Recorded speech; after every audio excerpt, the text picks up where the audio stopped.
Some new concerns tonight for the health of those fighting the state's wildfires. KPIX 5's Wilson Walker says the impacts could be felt long after the flames go out. Wilson?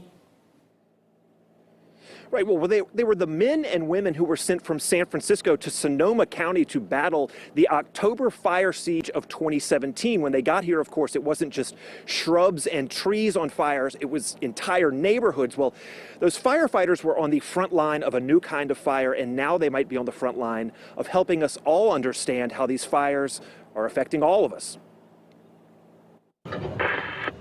Yeah, I think, what we see in firefighters that were deployed at that event potentially has implications for the kinds of exposures that other people who were up there during that same period of time might have experienced. They were called up late that Sunday night, the mutual aid teams that raced to the fires that were racing across Napa and Sonoma counties, and those firefighters, they were not carrying the kind of gear they would normally take into a burning home. Right now, our wildland urban interface firefighters, they don't wear a bottle on their back with oxygen, with air that they're breathing, because they need to be mobile.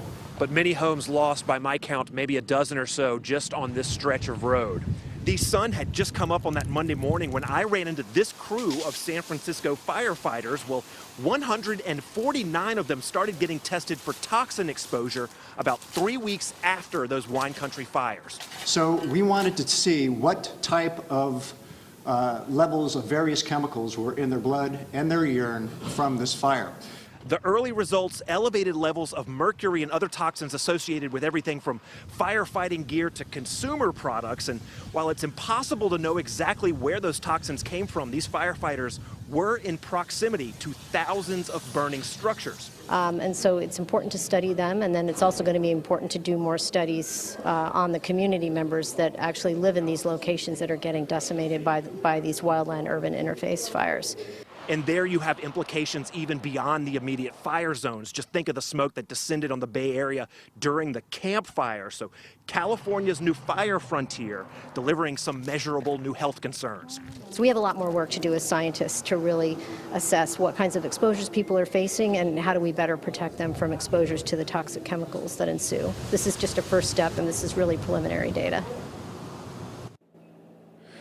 Okay, so what do we know about what elevated levels mean in the case of these firefighters? Well, we don't know much. All they told us is that the levels in those 149 firefighters that they tested were high compared to 30 or 40 so firefighters that did not come up here to fight those fires. So again, preliminary data, that's all we know, but we might get more data because, as I told you, they started testing those firefighters like 3 weeks after the fires up here.